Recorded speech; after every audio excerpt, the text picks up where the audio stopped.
Hello, Blenders, and welcome to episode number 175 of Real Blend, a podcast that taught The Rock everything he knows about puns.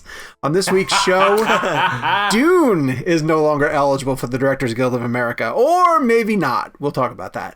The Green Knight is going to be hitting theaters, and we're going to discuss Jungle Cruise. And by we, I mean Jake Hamilton of Fox 32 in Chicago. Hi, Jake. How are you? Hey, dude. I love your shirt. Something that people can see if they're watching us on YouTube. Well, I bought this shirt as an if it happens, because I'm hoping that there's going to be a junket for that when that film comes around. So this will be what I'm wearing to the junket should we get the invitation to go. And by we, I also mean Kevin McCarthy of Fox 5 in Washington, D.C. Hi, Kev. Sean, Jake, Gabe, I just want to point out that I am sitting in a freshly sprayed WD-40 chair. Let me show you. Watch. The wonderful sound of silence. You know, it was amazing. To give a little backstory, this chair I've been sitting in since the pandemic started. When we built the studio down here so I could do my interviews and stuff. Well, we set up a desk and a chair. It got super squeaky. Squeaky? From Once Upon a Time in Hollywood. Bruce Stern's down here hanging out. No, but I genuinely, I didn't realize how loud it was. All it took was one spray. I mean, it was the simplest fix of all time, and I put it off for like a month. So sorry to Gabe, and sorry for anybody who heard the squeaking chair, but now... I'll be honest, I've never heard it. I didn't pick it up at all. I didn't even really, whenever you sent us a picture of WD-40, I didn't super get it. I didn't really understand what the reference was. Yeah. But now I know. It makes me think of that King of the Hill episode where he's trying to work on a doorknob and he breaks out WD-40 and he can't open it. So he breaks out a tiny can of WD-40 and sprays it on the can of WD-40 so he can open it. It's stupid. I love that joke so much. It is funny, but Gabe messaged me a while back and said he was like in editing and he could hear anytime I breathed, basically, or moved or somehow. And it was like, apparently, I never noticed it, but Gabe is like super intensely locked into the edit. So, Gabe, hopefully you don't hear anything else today, or this thing doesn't squeak during the interview. But there is fresh, beautiful WD-40 on this chair right now. Music to my ears. All right, pristine. If you're watching us on. Kevin's gonna get high on WD-40. Yeah, I'm gonna pass out halfway through the but when you do, we won't hear the chair. Right. You'll just see me fall out of frame with no sound. Well, you'll see him do that if you're watching on YouTube. See that transition? And if you're here, hit subscribe, turn on notifications. If you're listening to us where you get your podcast needs met, head to the description to find out how you can join Real Blend Premium. There's a website we have called cinemablend.com/RealBlend Premium. With that, you get an ad-free version of the podcast, an extra segment every Monday, and newsletters from me every other Friday. So check out the description. Sean, or head to... Yes, sir. You forgot the most important thing that Premium offers. Is all of us breathing very heavily into the microphone every single week in a very hot and disturbing way. I feel like that trend has to stop soon.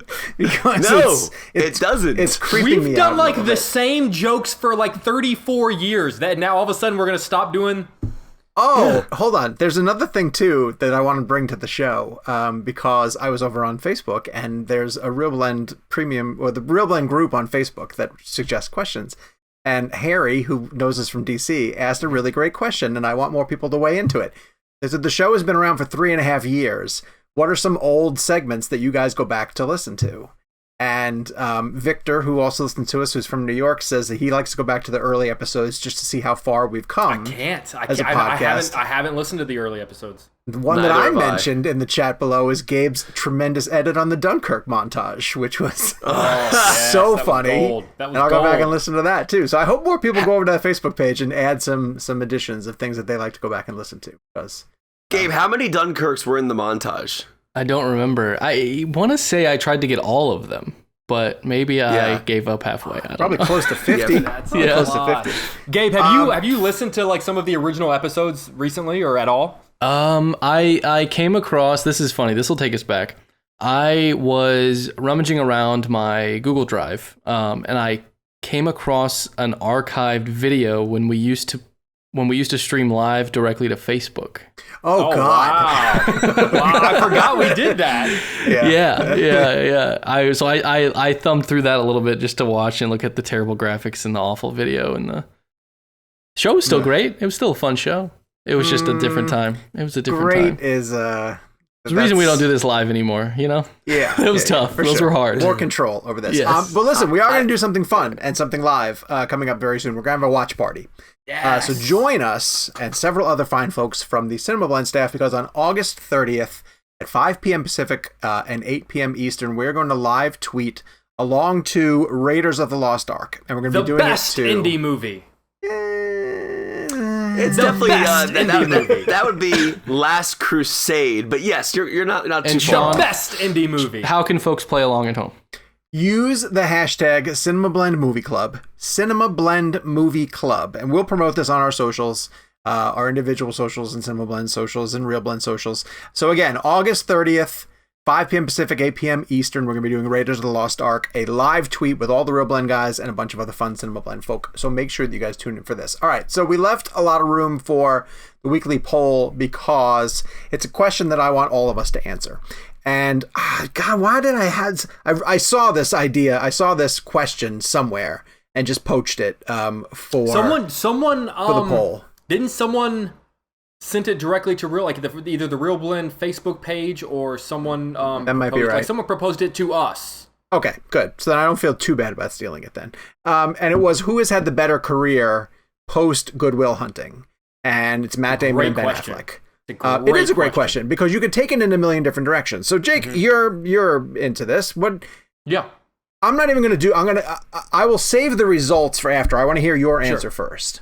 I gave it a lot of thought because I think, like you said, there are a lot of different directions you can take. I'm going to say Matt Damon because I think his product is the most consistently good. Yes, I think you can make the argument, yes, Ben Affleck has turned into this great director, and he's directed a Best Picture winner, but I feel like I still never know what I'm going to get from him. Like when Matt Damon puts out a movie, worst case scenario is it's good, and best case scenario it's great. Like he always puts out substantially really solid work. With Ben, I still feel like I never really know. Like Ben's involvement in a project does not automatically make me think it's going to be good, as opposed to Matt's involvement with a project makes me think, oh, that's going to be a solid piece of work. Okay, but I feel like you're projecting a little bit. Like, still just that period from Good Will Hunting to now, you still think that Ben Affleck's inconsistency hurts him? Yeah. Yes. Okay. But also keep in mind, and I'm by no means am I knocking his work as Batman, because I think his work as Batman is really strong. I also don't think he's as great of a Batman as you guys do, which probably puts me as a little bit of a backseat. And Ben Affleck never bought a zoo, so I like that. True. No, you don't. No, I do like that movie. And you know what? He would have bought a lot more zoos if he had done Avatar and gotten 10% of the profit. Very true. It's a good point. Kev, where are you at? I have a little bit of an update. The squeak is back. I just want to let everyone know in the chair. I don't know how, but I've been sitting here and I was like so proud of myself, and I just moved left and I heard it. So apologies, Gabe. I did spray it. I sprayed it. He got the cheap ago. WD-40. He got the WD-28. Yeah. So there may be a few in there. Maybe our listeners, if you want to point them out and give us timestamps as to where you hear them. Oh, boy, there's a good Real Blend out of context. The squeak is black. The squeak is back. The squeak is back. It's interesting. This is an interesting question as well. I could make an argument that they both have had equally big careers since. Though, that being said, on a personal note, because he's my favorite Batman to grace the screen, because he directed Argo, The Town, Gone Baby Gone, which is one of my favorite films ever, just in terms of just from a filmmaking, a directorial debut from somebody like that. I think I find Affleck more interesting, to be honest with you. I'm always fascinated to see what he does. I think after seeing Gone Baby Gone, I was blown away. I could not believe that Ben Affleck directed that film. Not that I didn't think he had the talent, but I just think that I think he has a little more to offer than Damon, personally. I just do. And I think I do agree that Damon's acting and films have been more consistent. I definitely don't disagree with that. Obviously, Affleck had some films that weren't great. And I think Damon had some films that weren't great either. Sure. You work that long, inevitably you're going to do it. Sure. I just think that what Affleck did with Batman was something I had never seen before. And that's obviously a lot to do with Snyder and kind of what Snyder brought to that as well. But I just, when you think about the films he directed, I can't not give him that upper nod. I mean, especially Gone Baby Gone and Argo, and the town is great. I rewatched The Town the other day. Town is fantastic. So I think at the end of the day, I think I would give the slight nod to Affleck because of the directing aspect of his career. Yeah, so I'm Team Affleck as well too, and I'm looking over Matt Damon's films, and the only thing that I'm going to say about Matt Damon, the only kind of knock on him, and Jake, you're 100% right. Like, he delivers quality every single time. Very consistent. Yes. But I think he's also kind of safe. And is he one note? No, I don't think that. But it's almost like he won't take risks on projects that might potentially fail, right? Like, it almost feels like he puts his eggs in the baskets that he's going to work with a filmmaker that's been consistently good, or he's waiting. And listen, hey, that's a terrific plan to go for on your career, is to look for the best scripts available and work with the most talented filmmakers. Good for him. But I think Affleck's highs are super high. Yes. And his lows are low, but you're right. It's his directing career that kind of puts it over the top. Like, he directed a Best Picture winner. You know, like, that alone, when you're measuring careers, is pretty substantial. And probably deserved director, that year also. Like, it's kind of a stun that he didn't. Well, he wasn't even nominated for director. Isn't that how that played out? Town got him for picture. Yeah, that's correct. He basically Argo, won picture because he wasn't nominated. I don't know if you guys remember his Critics' Choice speech was the best speech ever, because I think it was the day the Oscar nominations came out. I think correct me if I'm wrong. That sounds right. And he didn't get nominated, but he won Best Director or Picture at Critics' Choice. And when he got up on the stage, he goes, "I want to thank the Academy," which was just a brilliant line. I'll never forget that. I mean, going back to Damon for a second, I wasn't saying he was one note. I was just curious if that's where you were going with it. But Damon, safe is a really good word for Damon. I think that's a good word. I think everything he does. And again, great actor. Don't get me wrong. He's actually really good in Stillwater, and we'll get to that later. But I do think there's a little bit more of a risk factor on the Affleck end. You know what's cool about Damon? Damon has become one of those actors that we were discussing on a show recently, of like, when they show up in a project, you're like, oh, this is going to make it better, right? Mm-hmm. And I'll use No Sudden Move recently. No Sudden Move. I'm so bummed I didn't bring that up to him when we talked to him for Stillwater. Yeah. That scene was so great. He's so great in No Sudden Move, and the No Sudden Move performance is an indication as to why Damon's so great, and here's why. Like, Damon is so famous that when he shows up in a film, he has the ability at first to go, "Oh, there's Matt Damon," and then and either the performance is going to be great, where you go, "All right, it's Matt Damon for a minute," and then boom, you're locked into the character. I don't think Ben Affleck could do that. Probably not. See, it's interesting, but what's funny about the last Duel trailer is I think Affleck stood out more as Affleck than Damon stood out as Damon. So I saw someone tweeted, and I thought it perfectly, I think it's absolutely right. It says, Affleck looks like he knows what a phone is. And I was like, I get that. I get that. It's an interesting perspective, but yeah, no, we got to move on. But I just think, just coupled with the fact that he's my favorite Batman, and he directed 3 great films, 2 of which I think are phenomenal achievements in directing. I give it to him. And I'm curious where our audience goes. Oh yeah, let me get to that in a second. I think the takeaway from this is that I think almost any actor coming into the industry now would kill for either of their careers, right? Sure. And I don't think there's a wrong answer. Like, I don't like me choosing Damon. You guys, like, I don't necessarily think you guys are wrong. It's a really interesting question. 62% of the people who voted went Matt Damon, and 37% said Ben Affleck. So Damon's leading the pack right there. All right, let's get to talking points. So this was a pretty important bombshell that when I shared it with you guys, this news is 2 weeks old. Like, it flew under the radar, and I had no clue that this had even happened. But the Directors Guild, the DGA essentially, put out a statement that going forward, this year in particular, and for everything moving forward, coming out of the pandemic and taking into consideration how streaming is working and how theaters are trying to get back into play, especially with how it affects the awards race going forward. DGA said no film is going to be eligible for a DGA unless it has a 7-day exclusive theatrical run, which good by what am I trying to say? Basically means that the Marvel or the Disney movies that go directly to Disney Plus on day and date, and even more importantly, the Warner Brothers movies that are going to HBO Max on day and date would not be eligible for DGA. Now, of course, my first thought went to Dune. And Jake, you were right when you brought up Eastwood. Clint Eastwood has a movie coming out. Those are two directors who are Warner Brothers powerhouses now at this point. Eastwood, of course, more so because of the legacy. He literally doesn't he have he has an office on the lot?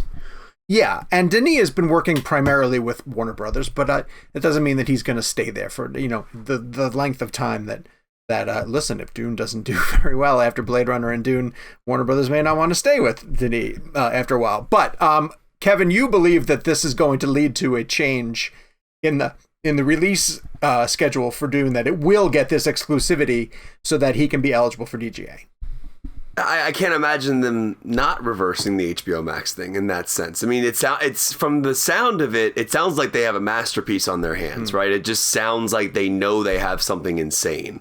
I saw something the other day I found interesting. I can't believe they didn't shoot both halves of that back to back, right? I just don't understand that, because you're going to give them the money to make them half the film up front, and then I guess maybe test the waters if it does well. I have no idea how that's going to play out. But the fact that they did the same thing with It. Yeah, I just feel like Denis should have.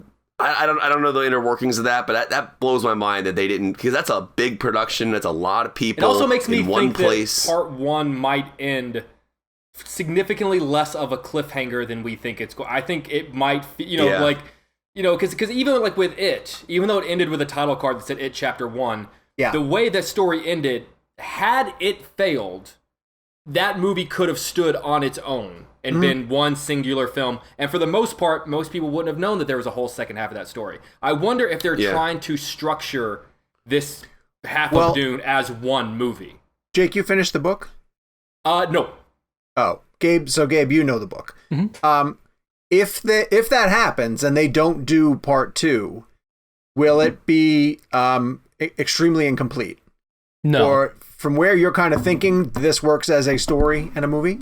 It is an epic book. It is an epic book. And where I think they're taking this, where it's from the trailers, all I have, and what about the halfway point of the book is, there is a significant chapter of Paul Atreides' life that happens in the first half of the book that then opens up this other chapter of his life that is the second half of the book.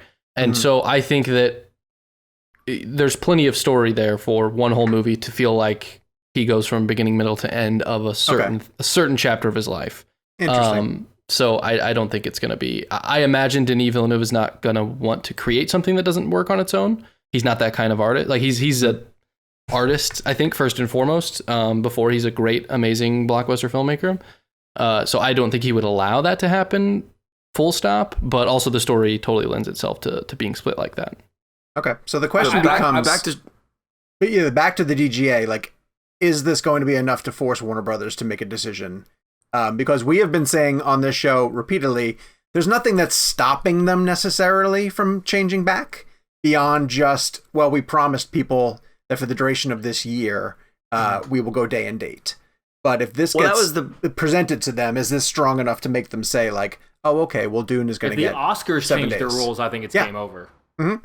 Mm-hmm. Well, that was the big question. I mean, we've been asking this for weeks. Is there any legal aspect to HBO Max and Warner Bros. Changing that idea? Because the posters for Dune say October 22nd on HBO Max.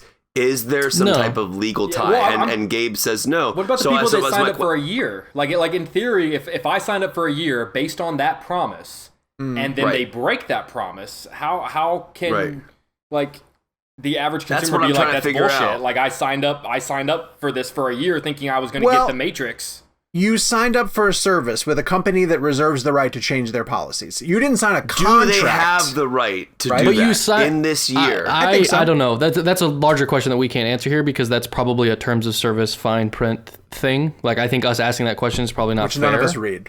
Yeah, I don't think that's fair for us to ask because we can't really answer that. It's a good question. About that. But I can't imagine that they would leave themselves liable for that, especially given that they launched this in the middle of a year that was filled with, hey, this week 14 movies got delayed. Hey, this next week 10 more movies got delayed. Like it was a year where everything was getting pushed all the time. So I don't know why they would leave that open.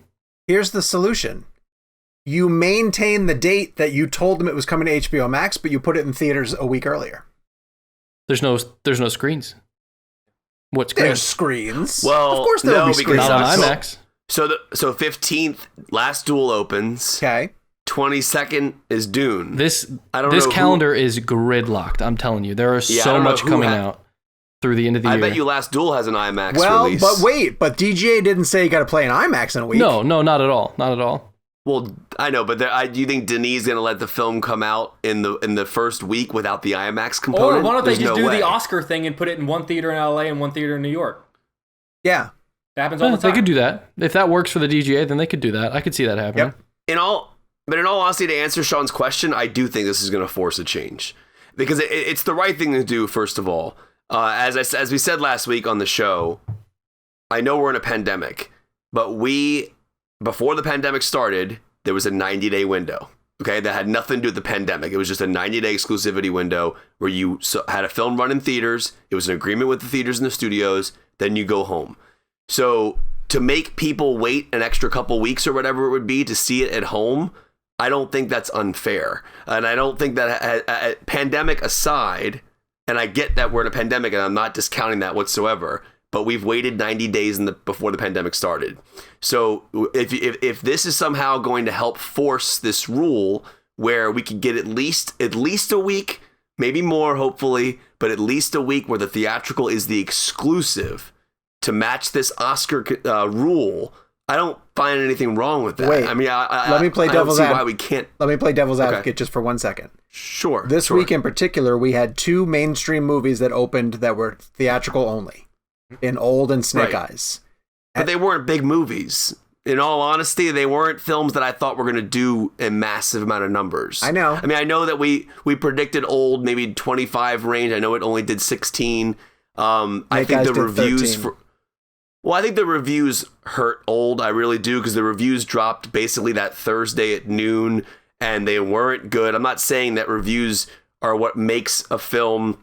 But in terms of box office. I'm not sure Dune is a big opener as it is. I don't see Dune opening huge. Yeah, but we had a point a couple weeks ago, and Snake Eyes, by the way, that movie doing 13 million, that doesn't surprise me at all. That movie I didn't feel any buzz going into that film. I didn't feel any. So I think Old and Snake Eyes are not really great in terms of comparing, because we've already had these massive weekends with Fast and Furious, and Black Widow did really well, and Godzilla vs. Kong did really well, and Quiet Place Part 2 did really well.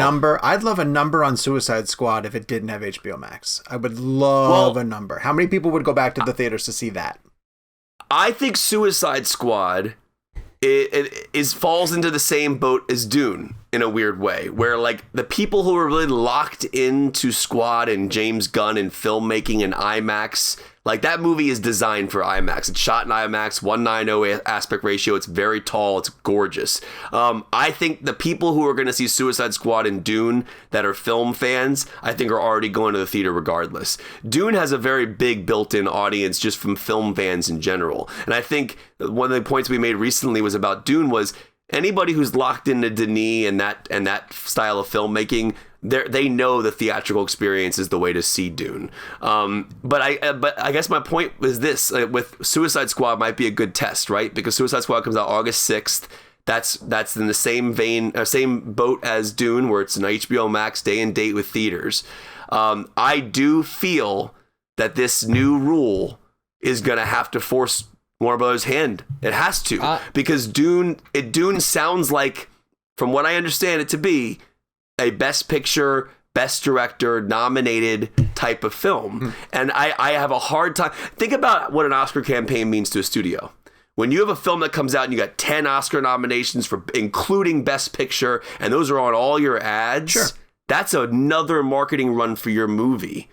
Yeah, but I don't know that the DGA is important enough for them. I was about to say, does the average person even know what the DGA is? Like, I don't think that necessarily Warner Brothers is putting a ton of stock into, we have to be nominated for a DGA for us to fill this mystical thing about being dominated at the Oscars because of history. Like, I don't think they're going to fall for that when it comes to adjusting their release schedule. Jake's right. It's the Academy. If the Academy also adapts this even policy, that, I wouldn't be surprised if they said that's not worth moving our entire release schedule, given the fact that the Academy. The Academy, I think then they move. Yes, we saw them that move would potentially keep Denis out of the director race would be significant. When they expanded the 2-month thing, that shifted everyone's release schedule then changed to be able to. Yes, but they made a promise this time. Is my point. Like I don't know that I wouldn't be surprised. I'm not saying it's guaranteed they won't, but I wouldn't be surprised if they said, you know what? No one saw the Oscars last year.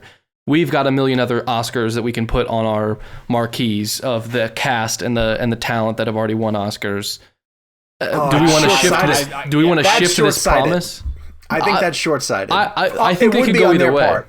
I think it could go either way. But I think it's also a big ask to ask them to back out of a promise that they made to their audience. They maybe legally can, and I can agree that they should, but I could see them making the business decision that, hey, we committed to this play really hard.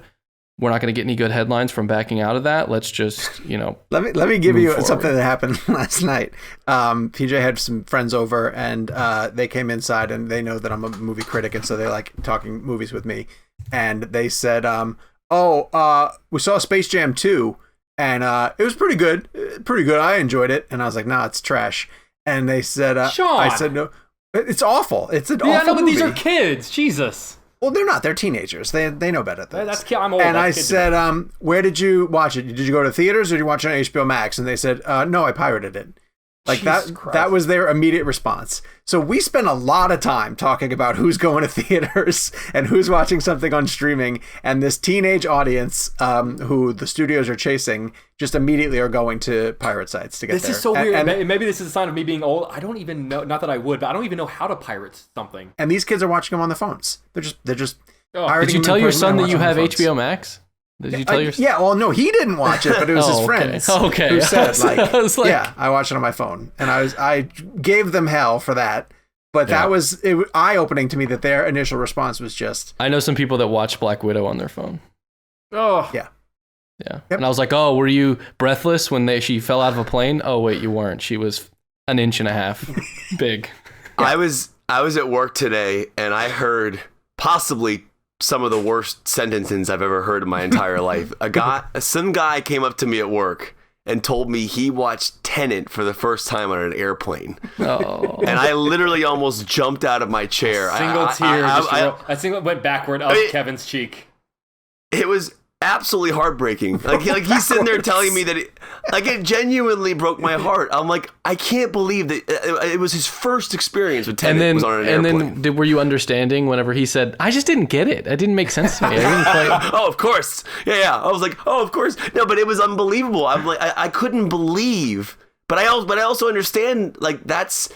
But think about how many people maybe experience Tenet that way. Of course. But that's also clearly someone that doesn't care that much about movies. Like if he really cared about movies, he would have seen Tenet already. So like that's not someone whose opinion you really... Not that you don't care about his opinion, but like that's just not someone who's as into movies as we are. Just a different point of view. For a lot of people, for most people, movies are just movies. I'm gonna also talk about how this show has kind of ruined me somewhat recently. I put on HBO Max last night. I was the only one up.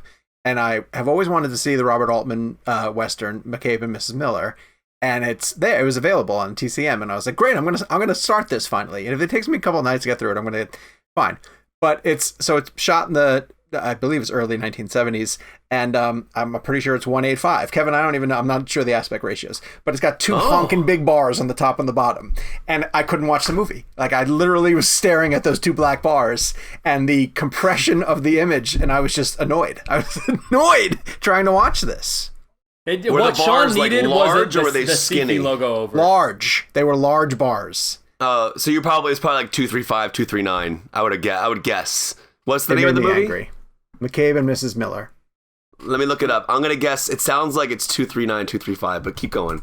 Sean would have felt much more at home if it had the sci-fi logo, like imprinted. All right, we're moving on to This Week in Movies because there's a lot of stuff to get to. I just went upstairs to grab this. It's somehow gotten worse. Like the squeak is actually worse now. Can you work on it during the? Can you work on it during the show? I have. It's in the middle of the show. You just hear, dude. If you watch the video, if you're watching us on YouTube, I disappeared for 2 minutes, and I've been down here spraying. I don't understand why the squeak is actually worse now. So I'm gonna. Oh, you got the WD-40 that adds more squeak. Yeah. You got the big blast. Now big with blast. More squeak. Damn it, Kevin! That's the squeaky kind. Hashtag not an ad. Gabe has made me so self-conscious of my squeak now. I was like interviewing The Rock yesterday. I'm like, what the heck is that sound? Like now I noticed it's so much more. All right. No, it's still there. We're going to get to This Week in Movies. It's a Netflix film called The Last Mercenary. I forget. Did anybody see that? Jean-Claude Van Damme's film? No? We have not seen it? By the way, can we just say the best Jean-Claude Van Damme movie of all time? No question. Bloodsport. Bloodsport, yeah. Oh, yeah. That's probably true. All right, Stillwater. Let's get to the review of Stillwater because I've heard very good things about it. But only from you two. Jake, why is Stillwater interesting? The story is fascinating. It is, which I feel like this a broken record because I feel like I've been saying this a lot. It's a little bit longer than it needs to be. It's 220. I can't say I was ever bored, but I'm not entirely sure it ever justified its 220 run length. Damon's performance is incredible. He has a really incredible knack for playing these middle class, normal American guys. The joke I keep saying, like, he reminded me of my dad very much in this movie. He was a roughneck from Oklahoma, and the way he reacted to things, just the way he would react to people in France. And it's a really powerful story. It's very reminiscent of people who are familiar with the Amanda Knox story from like 2007 around there. Very reminiscent of that. There's several secondary performances, including Abigail Breslin, who are all incredible. There's a young girl who plays. Not to give too much away. Does somebody go missing? Is that what happens? So when the film starts, his daughter is already in prison in France for murder. Okay. And so he flies back and forth from Oklahoma to France to go visit her.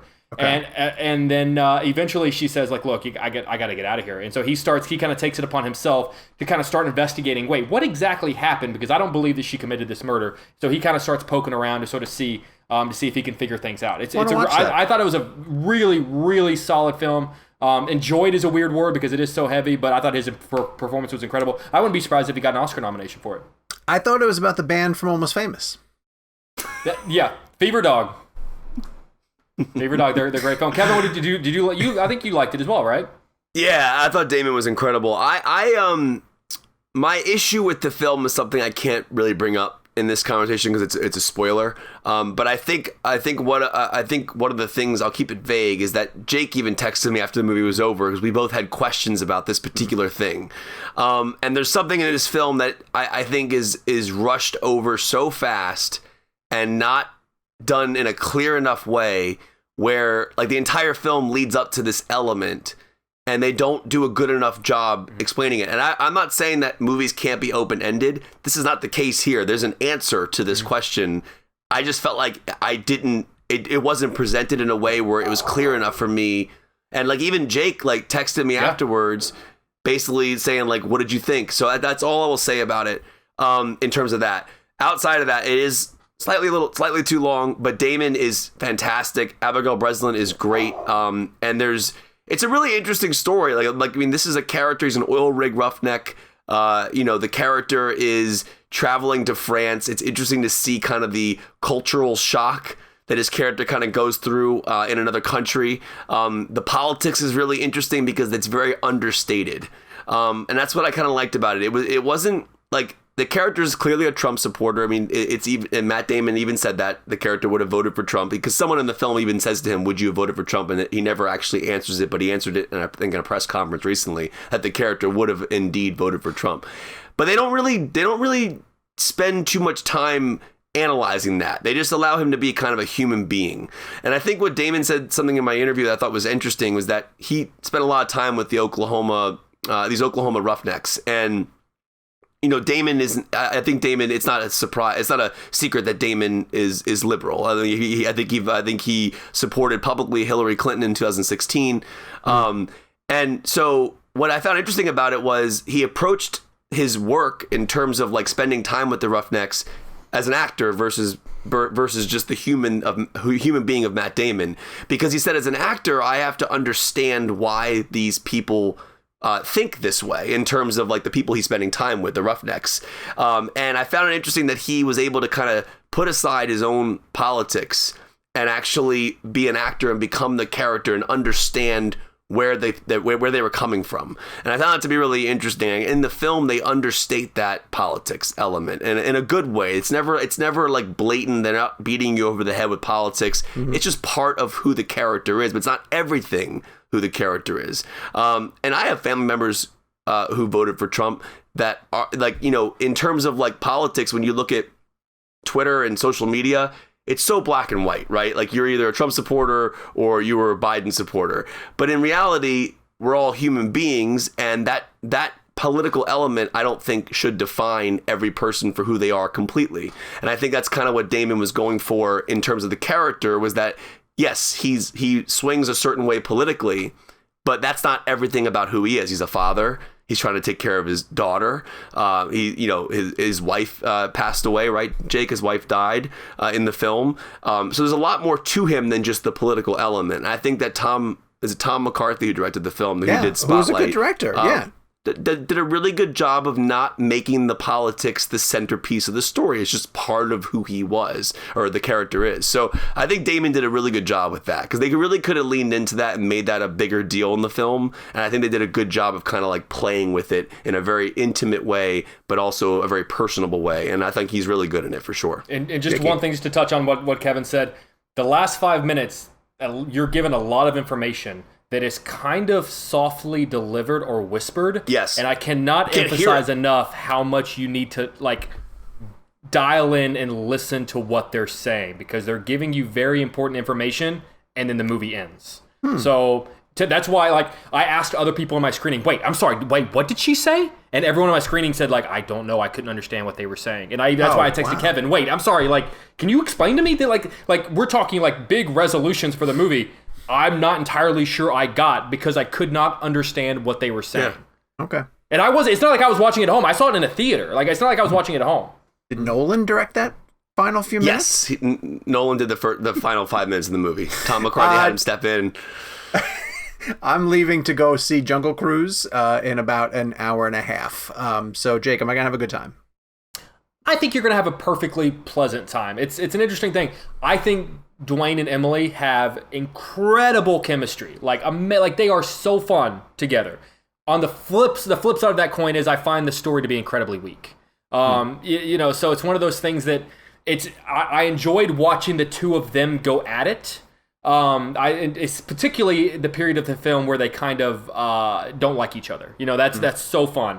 Once they kind of start liking each other, the chemistry, to me, it's almost not there as much. And then it counts on the story to kind of keep you going, and I just didn't find the story to be as interesting. That being said, I thought it was a perfectly fun, pleasant film. It reminded me of a lot of movies that did it better. I know they keep throwing out, there's sort of the Mummy kind of aspect, which is sort of, the Brendan Fraser and Rachel Weisz, the chemistry they had. Romancing the Stone. Romancing the Stone. You better not mention Romancing African the Stone Queen. unless you're... Yeah, African, yeah, so... Come on! And these are all movies that you could say, like, yeah, I get it, but you didn't do it better than them. Like, okay, like, because, and the line they keep throwing out is Emily Blunt's character is like, the female Indiana Jones. It's like, okay, let's like, this ain't Raiders. Let's calm down. I will say that I thought the Indiana Jones comparison is accurate for Emily Blunt. I actually really had a fun time with her character. So the film itself, every scene with Blunt and Johnson are great. Like those are the scenes that work. Yeah. It's the scenes outside of them. And I love Edgar Ramirez. I think he's a really good actor. But that character that he plays, he's the quote unquote villain of the movie. I just didn't. there were so many scenes that could have been edited down. I was sitting there watching it. I'm like, this scene could have been cut by 15 minutes. This scene could have been cut by 10 minutes. Another movie that's too long. It's like, what is it? Who directed it? Did anyone direct it of note? His name starts with a J. I don't want to botch it. It's like Colette. Colette something. I feel bad. I don't remember his name off the top of my head, but it's like it's a 3-word name. So Blunt and Johnson are fantastic together, and like they're what make the movie work, right? Like when you watch them on screen, it's electrifying to use that term, but it really is fun. Like they're great, and so like the movie really, really shines when they're on screen together. But you really feel their absence when they're not. And I think for a film, you don't want your audience to check out, but you check out when they're not there. It's almost as if like you take a break from it, right?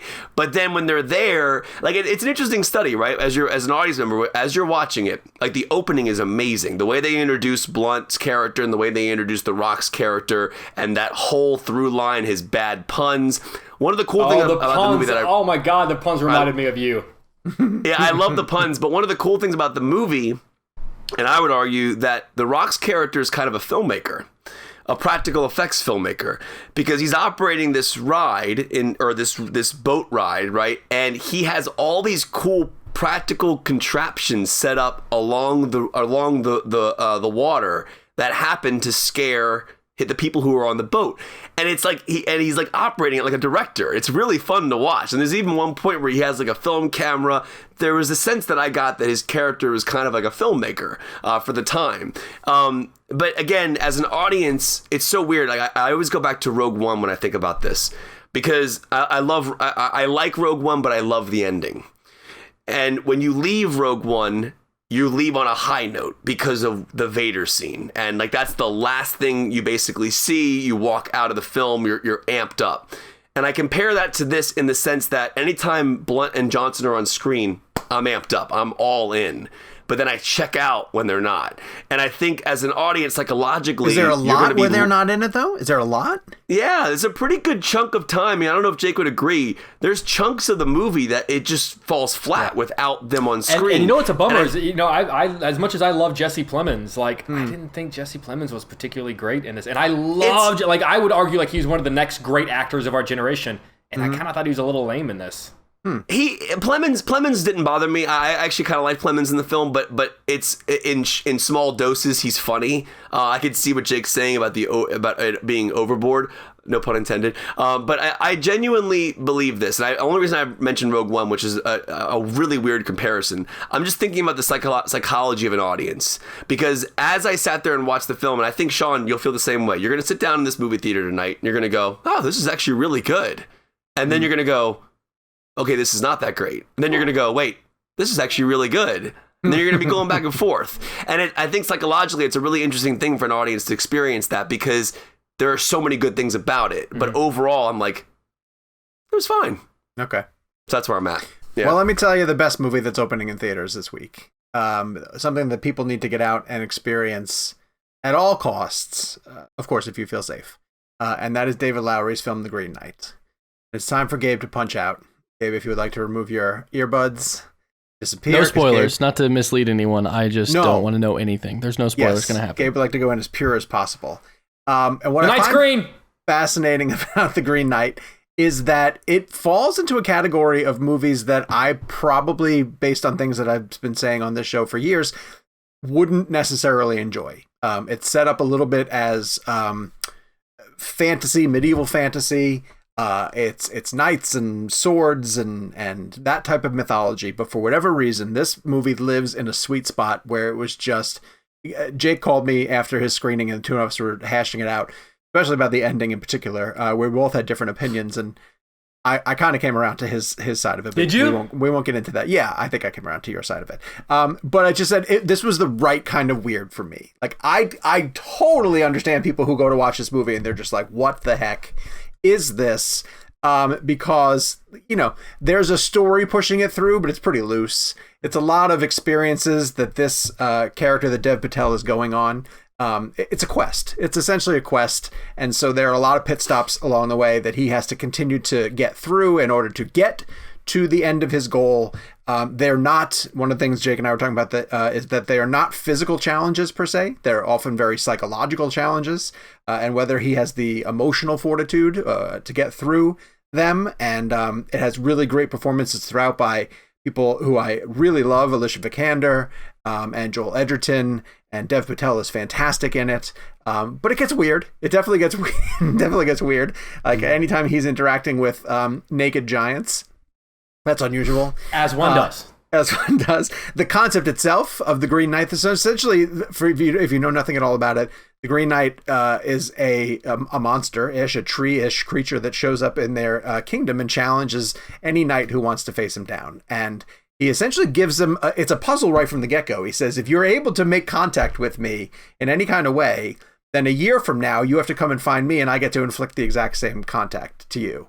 And you know, I thought immediately in the thing, well, just nick his shoulder, you know, or just like tap him on the leg. But I think that's what's interesting about it is that you know, whenever you do that, you want to show off. Like you want to, like, you know, you're not going to take that challenge and then do like a little baby cut. Like you want to, you know, so it's almost like a 2-part challenge. It's a challenge of like your ego. And then it's a challenge of your honor because then you have to follow up a year later. So that's why it's so fascinating. So this just really connected with me. Like I just thought all of it was in my wheelhouse, right down to this kind of mysterious ending, which could be very clean cut based on your opinion of it, or it could be a different interpretation.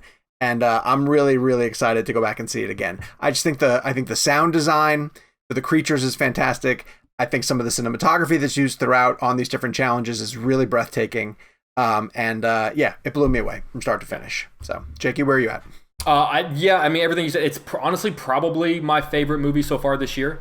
The production design is astounding. There were moments that kind of reminded me of like, oh God, remember when Burton used to be able to pull off shots like that? In particular, one shot of the Green Knight riding away from the castle that reminded me of Burton's Sleepy Hollow, which was just absolutely brilliant. Yeah, you know, what's interesting is, look, I'm going to be completely honest. I cannot tell you that I understand every single moment of this film. There are a couple of moments that I'd love to get y'all's thoughts on in terms of what you think it means.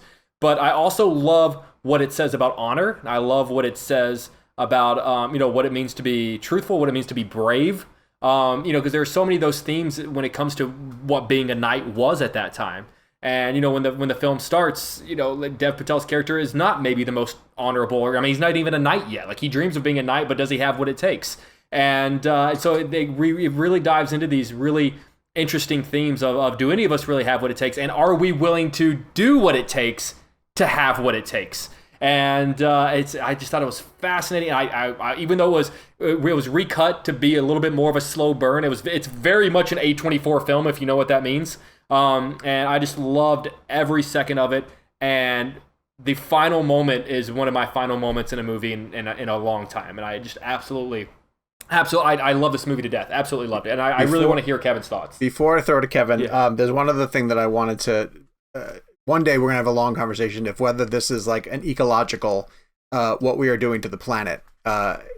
You know, based on a move that you make and the consequences you have to deal with a year later. Like if the Green Knight is supposed to be a representation of the environment, and there are a lot of other references throughout the course of the film that might point in that different direction. But we can discuss that over drinks someday. I saved Kevin for the end because he let us know through the text chain that he doesn't like this movie nearly as much, but then we didn't discuss it. We very much decided let's leave it for the show. So I want to hear Kev's take on it and how it sat with you over the last week. I'm in a very interesting mindset with this film. I need a second to set this up. First of all, I need to see it again. Like Tarantino said for Tenet, I genuinely feel that way. I don't think this feels like an A24 film at all, actually. I think it's like so far from an A24 film. I think the trailer was an A24 film. The movie is nothing like the trailer whatsoever, in my opinion. So this presents a very interesting argument, because this is why I can't even review the film yet. I think the trailers for this film do it an incredible disservice. The trailer leads you to believe that you're going to be watching this gigantic Ridley Scott style epic. And the movie is absolutely nothing like that whatsoever. It is a personal, very intimate, very slow burning storyline. See, but to me, that's A24. Like, that's what an A24 movie is. Have you seen Spring Breakers or Zola? Have you seen a Ghost Story? I mean, Ghost Story, which is also David Lowery. It's also Lowery, yeah. I would argue A24 is more like Spring Breakers and Zola than it is like Green Knight. Am I crazy to think that?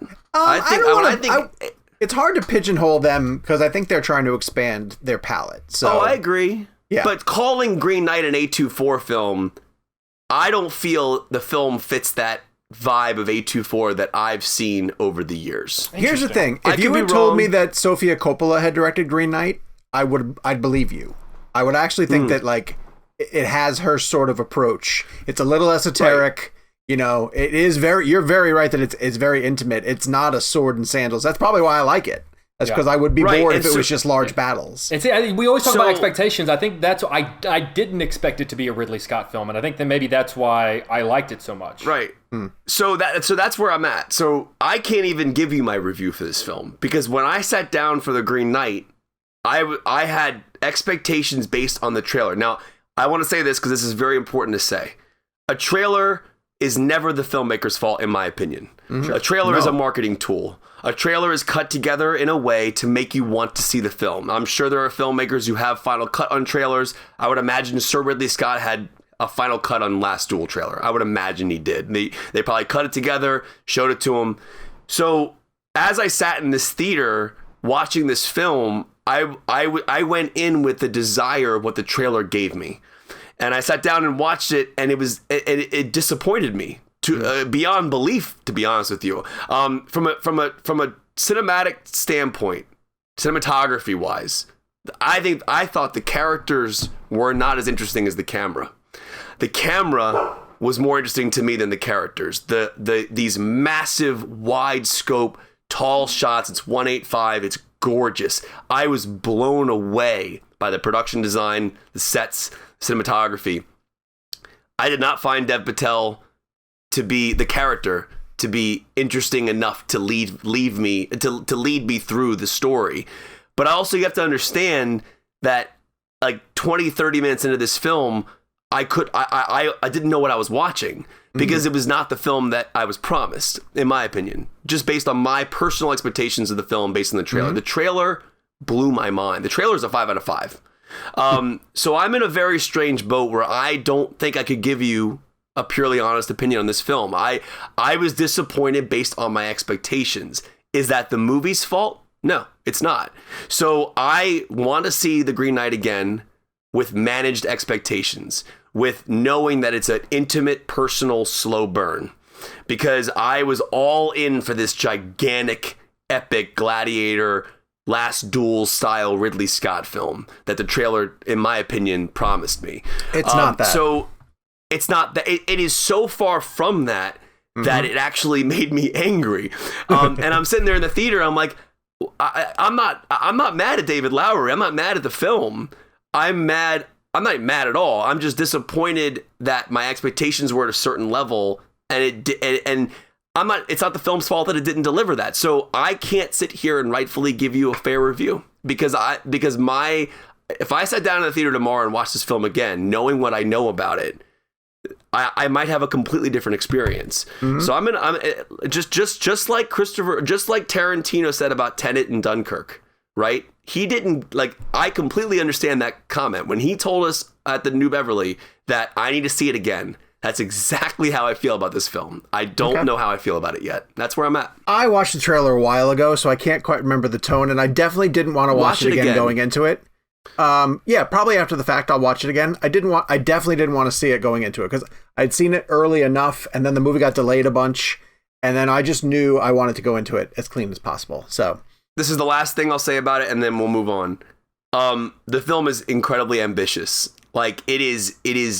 It's ambitious beyond belief. This is a weird movie. A very strange film. Yep. I want to explain that I do think the filmmaking here is unbelievable. The score is unbelievable. I just don't know. I didn't connect to the story because I was so blindsided. So that's where I'm at. That's all right. Let's shift to some guy who is often not very esoteric and pretty straightforward with the types of films that he delivers. Mr. Dwayne Johnson, who has Jungle Cruise coming out. So we're playing Dwayne Johnson blend, and people are able to tell us their favorite Dwayne Johnson movie. I'll be surprised if all three of us end up with the same pick. I don't think we will. I'm going to go first. I think we will. You think so? I'm picking Fast Five. I think Jake and I will have the same. So am I. Oh, you are? All right. Well, there you go. All right. Well, I'm picking Fast Five for this reason. I have not seen a character get dropped into a franchise 5 films in and just reinvigorate, what was happening in the series. And the series was going along just fine. But introducing Dwayne Johnson into that world was such a boost of adrenaline, to the point where it became like a running joke of like, because then they inserted him into the G.I. Joe franchise. And I thought there was one other one too that they inserted him into, and it was kind of just like, this is what you do now. You inject The Rock into your franchise to spice it up. I thought, as much as, look, we make fun of Kevin for he loves Dominic Toretto, but the Toretto-Hobbs face-off was more interesting to me than anything that they've done in Hobbs and Shaw. Like, that first fight that they have in the garage it's so brutal. It's so awesome. Brutal. They're punching themselves through concrete. Like, there's the moment when Diesel is gonna like essentially crush Hobbs' skull with a wrench kind of thing. And it's a fantastic fight. I love a good on-screen fight. I love one that's pretty believable and not over the top. I think he brought the right type of energy. He was very much in his wrestling mode in that phase of like, it doesn't matter what you think, and just leading that team to go after Toretto. And I thought that stretched into 6. And then one of the problems with the Fast franchise, a small problem, is that, they eventually make Hobbs part of the team. Like, I think it was just better when he hated Toretto and was like after them all the time. It would be a little bit better if like the Toretto gang had that kind of heat on them all the time. Like Hobbs always in their rearview mirror chasing after them. So I think when you hire The Rock, I think Rock does certain things very, very well. And he brought everything that he does well to that part, and truly elevated that franchise into now the mega blockbuster that it is. So to me, it broke my heart a little bit to read his most recent quotes about how, Vin Diesel's comment about acting made him laugh so hard, and I wish them luck with Furious 10 and 11, because I did kind of want Hobbs to come back and play some role. I kind of thought those last 2 send-off films should be, an amalgamation of everything that's happened in that franchise to this end, but it sounds like Rocky will not be partaking. So, Kev, you went with Fast 5 also. What's your take?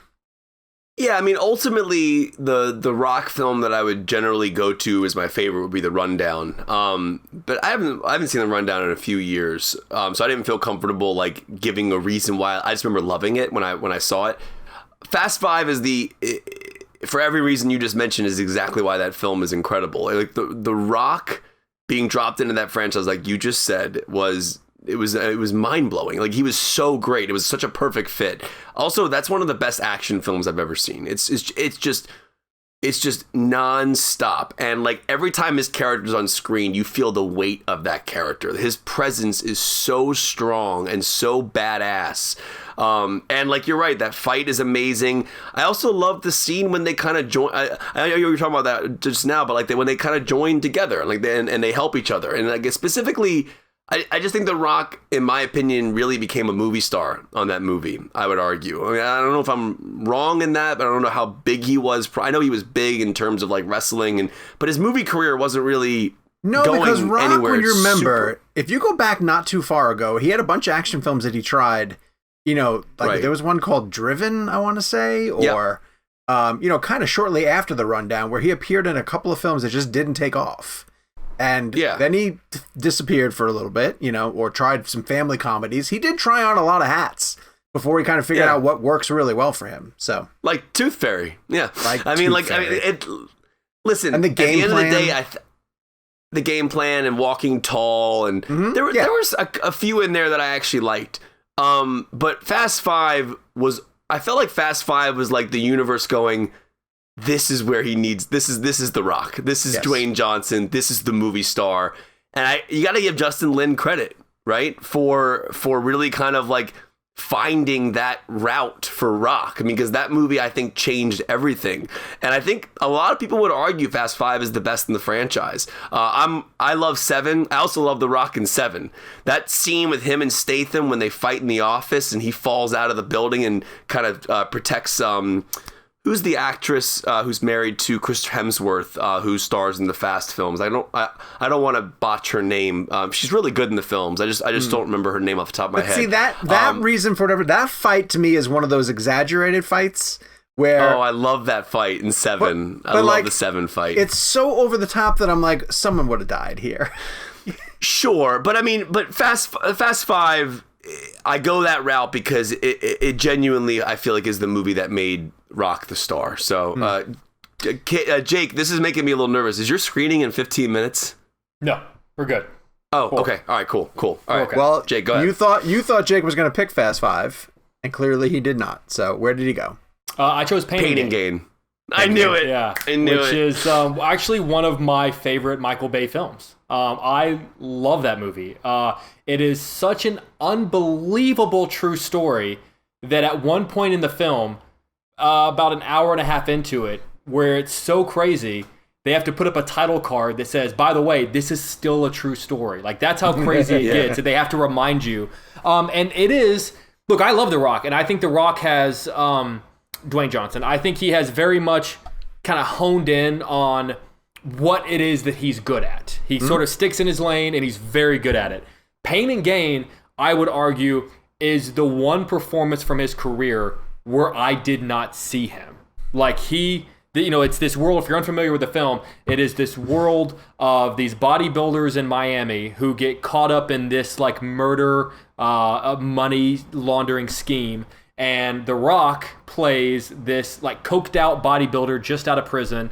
They're all kind of idiots. It's kind of like it's himself and Anthony Mackie and Mark Wahlberg. And the three of them, like, don't really know what they're doing, but all think they're significantly smarter. And it's Michael Bay's Coen Brothers movie. Yeah, it is. That is absolutely the perfect way to put it. It is Michael Bay's Fargo.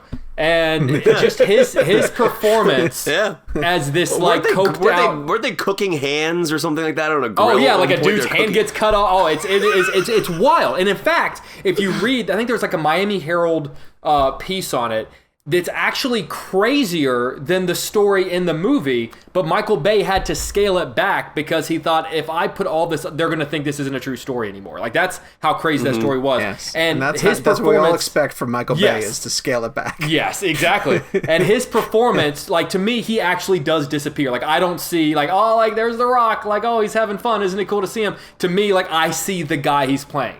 And I think, no pun intended, like, The Rock is a hard guy to hide. Like, that is a lot of man to hide behind a character, and he does in Pain and Gain.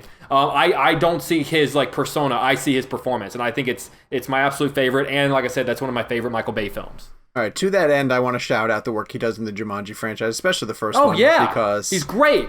He's really great. Yeah.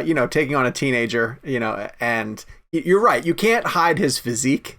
Yeah. But he's figuring out ways to almost deflate, the largeness that comes with being The Rock kind of thing. So I'm curious for Jungle Cruise alone just to see, like, what spin on his personality that he's bringing to it. So audience picks for Dwayne Johnson blend. It's Dwayne Johnson in Jungle Cruise. But those puns, though, you're going to love the puns. The puns are... Okay. The puns are amazing. There's an orange juice or an orange pun that about squeezing and concentrate, and it just made me laugh so hard. I just kept thinking, like, this is Kevin.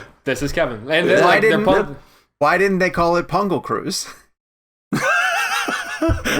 That's a great question. I wish you would have said that to me yesterday. I would have used that in my interview. Did you do a pun off? Did you bring up the puns with them?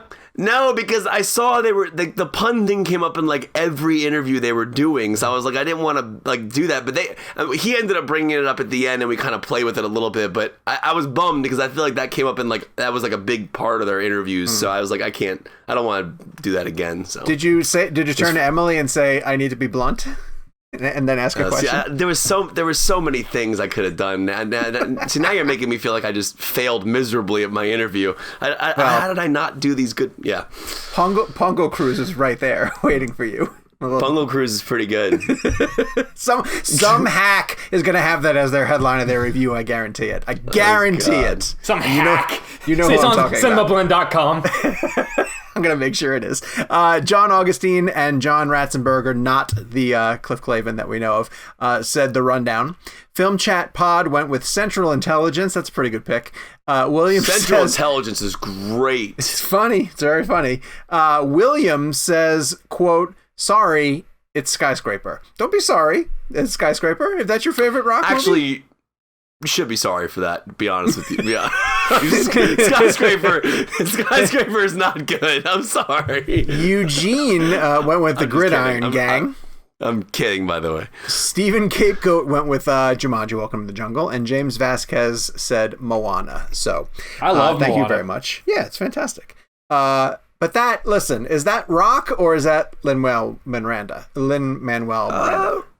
Rock's great in that. That's a great rock performance. He is. He's it good. Really is. All right, for next week, you're going to reach out on Twitter using hashtag James Gunblend. And you're going to let us know your pick via social media or email for your favorite film by James Gunn. And Gabe wanted me to say that extends into his writing career, too, because I believe that he's written a couple of scripts for movies that he did not direct. So make sure you do your research before you play hashtag James Gunblend. All right, let's get to a review. You do your research. As mentioned, you can email us reviews at realblend@cinemablend.com. And this one comes from Corey Holland. Okay, so Kevin told a story recently about Michelle and I being at the McCarthy house for a barbecue, which was fantastic. We had the greatest time. One of the things I want to call out Kevin for doing, which I think about every couple of days and it still blows me away. Kevin knows that my favorite band of all time is Blink-182. Kevin likes them also, but I wouldn't say that they're your favorite band of all time. But Kevin has their albums on vinyl and made sure that, like, while we were having dinner and just hanging out, he was playing Blink-182's albums on vinyl, which I thought was an incredible touch. So Corey Holland's review says, this isn't a review necessarily. Oh, the reason I brought up Kevin's Cookout is because this is the review that we read that made Michelle cry. And I think that it'll have the same effect on you guys as you listen to it. So it says, this isn't a review necessarily, not a traditional one anyway. Oh, it's going to be hard for me to get through, but it's something I wanted to share. My son Landon is 9 and he has autism. Despite the speech and language issues that he deals with, he's such a unique and fun little boy. He's truly one of the happiest kids I've ever known, and one of his favorite things to do is to travel anywhere. Ventures, he calls them. And like most kids, he also loves his electronic devices, with YouTube and Spotify being his primary go-to apps. Well, last night he exited his room, iPod in hand. He was smiling so big and clearly excited as he hurried to me on the couch. He just couldn't wait to show me. Not knowing the proper words to communicate what he wanted to say, he mumbled something, Daddy's car. He then hit play and revealed the source of his delight. And that's when I heard it, the silky smooth voice of Sean O'Connell, followed by the catchy intro music of my favorite podcast. Landon had somehow found Real Blend on his Spotify and immediately recognized all of your voices as the ones that he hears nonstop. You guys are practically his uncles at this point, in Daddy's car as I listened to episode after episode, some admittedly more than once. The pride and happiness on my little boy's face that he had found your podcast on his device was written all over it. He sat with my wife and I showing off his digital prize like a first place trophy in a soapbox derby. Then he returned to his room where episode after episode could be heard for the remainder of the night echoing down the hall. Even as I type this email now, he's sitting in his chair, eating a snack and listening to Real Blend. It was clear to us what was happening. Given his love of road tripping and going on adventures while Dad plays Real Blend through the car speakers, and though he doesn't understand what any of you are saying or any idea what any of it means, it's a warm blanket for him. He finds happiness and comfort in hearing episodes of your podcast, thinking about going on ventures with Dad in his car, and I find that incredibly touching. So not only is Real Blend my favorite podcast, Real Blend has now inadvertently become a bond that my son and I share. And next time I'm driving down the road listening to another episode, I will enjoy it that much more, knowing that my little boy is riding in the back happy. Thank you guys for all that you do, Corey Holland. So that's off the charts phenomenal. I mean, wow. Thank you, Corey, for sharing that story with us. First off, I'm so glad we're able to have that kind of impact on anybody. And so send all of our love to your beautiful family and, of course, our new fan in your son. So listen, the bar's been raised, too, now. So we want to hear more emotional reviews like that from people. So. I don't even like this show that much. Yes, that review is just is worth everything, worth why we do it. Which is crazy. It really is. All right. That was, and I was flipping burgers when Sean read that out loud. I think it was a Facebook review or something. Wasn't it a Facebook? No, he emailed us. He emailed us. Yeah. And I remember you like pulled it up on your phone and you were reading it, and like Michelle just started crying during it. It was pretty. She had to go inside and get a tissue. That's how upset she was. Yeah. All right. Well, moved. She was moved to tears. Our next premium episode. I meant moved. Yeah. Yeah. Our next premium episode is going to be a fun game called Reviews Clues. This is where Gabe takes old film reviews written by myself and takes out a chunk of it, and then the guys have to guess what review it is. I wasn't here last time. That it was just Gabe and Kevin who played, but I did on the side listen to the premium episode, and then I was Slack messaging my guesses to Gabe, and I only got half of them. Yeah. So it goes to show how much I plagiarize reviews from other people and just forget what words are in there. Again, you can get access to all of our premium episodes, which drop on Mondays at cinemablend.com/realblendpremium. So we'll be back next week with a brand new show. You can follow us on social media at Jake's Takes, at Kevin McCarthy TV, at Sean_O'Connell, at Gabe Kovach, and the show is at Real Blend. We will talk to you guys soon enough. War of the Worlds. And by the way, my chair is worse than it's ever been. Just want to give an update on that. Gabe, he made it worse. Gabe, there are going to be so many squeaks in this audio, and I just want to apologize to you because I'm wearing headphones and I can hear them. Something happened. This big blast WD-40 messed my chair up. We're never going to get a sponsorship now. I mean, Real it's Blend, so brought to you by now. WD-40. Yeah, if I breathe wrong, it squeaks now. I don't understand what's going on here. Beautiful. But yeah, so Squeak! I'm going to have to get a new chair. I'm actually going to order a new chair on Amazon right after this is over. I'm not kidding you. I'm going to toss this chair out because it's bad. Like, I can't move without it squeaking. So, squeaky!